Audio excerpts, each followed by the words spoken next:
In 2024, New York City hired one of the world's largest consulting firms to give them advice on one of the city's most pressing issues: how to put rubbish in a bin.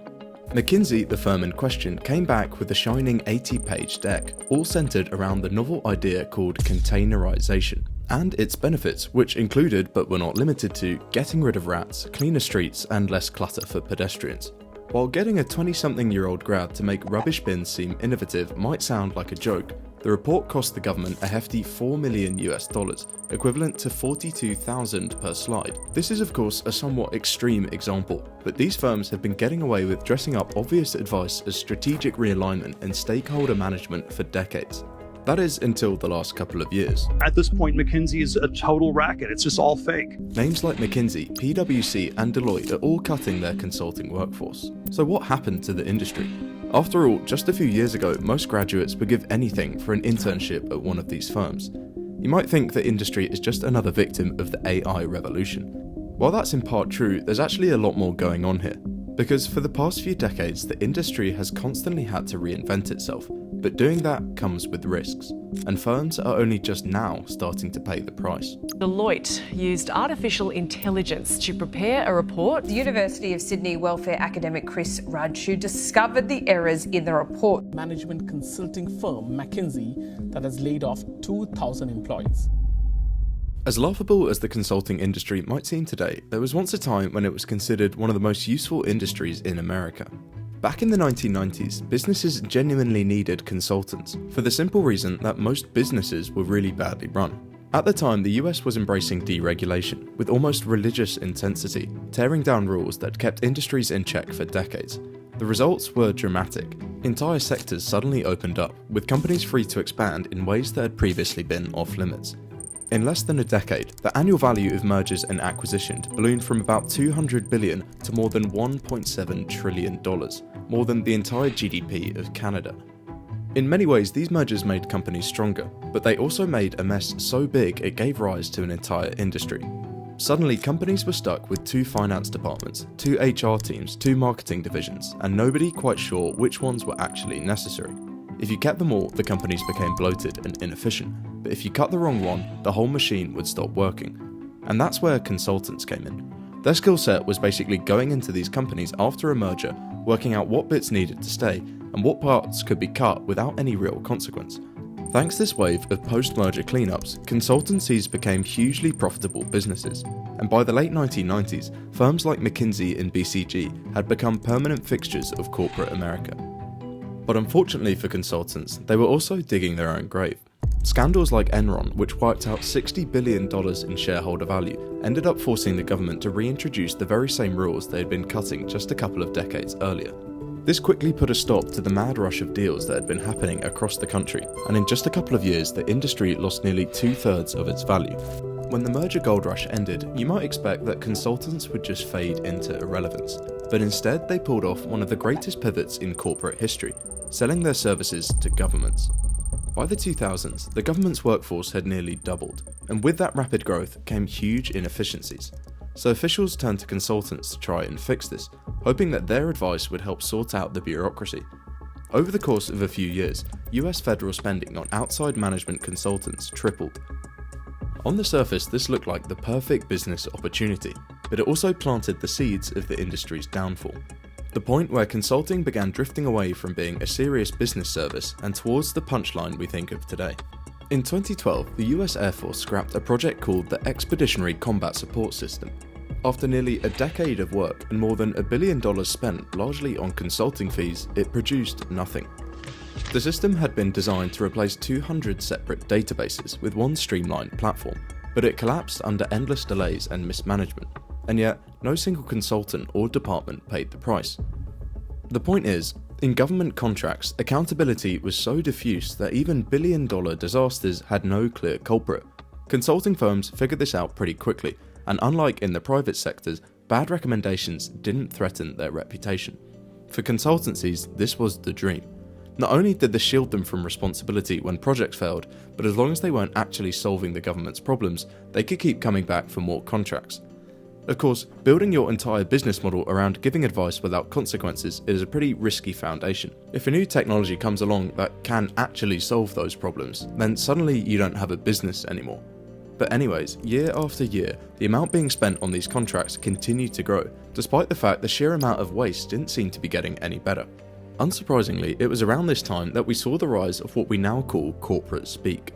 Take a look at this slide. Develop value-creating partnerships. Build a clear mission. Develop strategies to create sustainable related opportunities. These words are the output of million-dollar contracts, but it's not actually like they mean anything. But with a fancy graph and a complementary colour tone, it seems like the advice must be valuable. And it was around this time we saw the explosive rise of the Big Four management consultancies. Firms whose job, in theory, is to advise the world's biggest companies and governments on how to run more efficiently, whether that's restructuring, cost-cutting, or entire business strategies. The obvious irony being that these firms quickly became part of the costs that they were supposed to cut. But companies kept bringing them in because they gave executives an easy safety net. As any tough decision could now be justified by saying, well, McKinsey said we should do it. Whenever firms needed to lay off staff, spin off a division, or justify a big merger, they'd bring in consultants. That might sound absurd as a business, and in many ways it is. But as long as the firms maintain an illusion of prestige, it just about works. The problem is, after decades of charging millions for advice that wasn't actually useful, people do eventually start to notice. A 2024 survey found that only 13% of businesses felt that consultants were actually doing more good than harm. By this point, growth had stalled, staff were being laid off, and even the most prestigious firms were quietly admitting that demand for their services was drying up. But just as the industry looked like it was on its last legs, it got thrown an unlikely lifeline: AI. For decades, a classic consulting assignment was market entry analysis. A firm like McKinsey would parachute in a team of Ivy League graduates and MBAs who'd spend weeks interviewing staff, cleaning spreadsheets, and building sprawling financial models. Companies paid millions for it. But now large language models have burst onto the scene, and suddenly much of the same grunt work could be done in minutes. But of course it does come with a catch. In 2023, Accenture landed a $75 million contract with the US Patent and Trademark Office to embed AI into its patent examination process. The pitch was classic consultancy. Machine learning would scan millions of documents, making the system faster and more accurate. But instead, the system routinely misclassified applications, missing obvious prior patents, and even hallucinated entire references. It performed so badly that the office eventually banned generative AI outright. This failure isn't isolated. It captures the bind consulting firms are in. Reports suggest roughly 27% of their tasks are directly automatable with today's AI, and Deloitte admits its own work is already being replaced, from market analysis to risk modelling. And yet, the very technology getting their old business model is also the one they're supposed to be selling to new clients. McKinsey has already felt the consequences. In the last 18 months alone, it was forced to cut 10% of its workforce, and these weren't underperforming back-office roles. They were consultants whose bread and butter was exactly the kind of analysis AI now automates in minutes. On paper, guiding companies through disruptive change is what consulting firms were built to do, but in practice, it's just exposing how thin their value proposition has become. This isn't just a one-off. A recent study found that 90% of AI implementation projects fail to meet business objectives, and 42% of companies abandon the efforts after less than a year. For the firms that claim to be selling expert advice, it's a pretty awful track record. That's not to say there isn't a lot of good that AI projects can do in theory. Maersk, the world's largest shipping company, recently stated they've used AI to forecast port congestion weeks in advance, a move that is saving the company over $300 million every year by avoiding costly delays. So why do so many consultancy-led projects fall flat? Part of the problem is that actually pulling off these implementations requires deep expertise in AI, which is something today's consultancies don't have.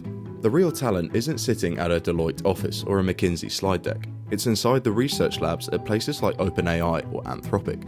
And that leaves consultancies stuck in a strange position.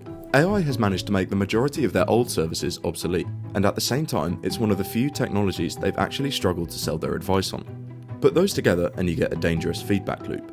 Consulting firms relied on attracting the best and brightest graduates, but with AI exposing the industry as far less prestigious, top talent is now heading to tech, finance, and engineering instead. Without that talent, those glossy slide decks start to look suspiciously overpriced. What the downfall of consulting really highlights is a broader principle that runs through almost every industry. Businesses can survive for years, sometimes decades, by selling an image of value rather than delivering the thing itself. As long as nobody has a clear way of measuring outcomes, that illusion can hold. But the moment a new tech arrives that makes those outcomes visible or cheaper to achieve, the whole model starts to unravel. Consulting isn't unique here. We've seen the same thing with travel agents after online booking, stockbrokers after free trading apps, and even parts of higher education now facing pressure from online learning. The point is, these models work only as long as the tools to see through it don't exist, and once they do, no amount of glossy branding can hide their cracks.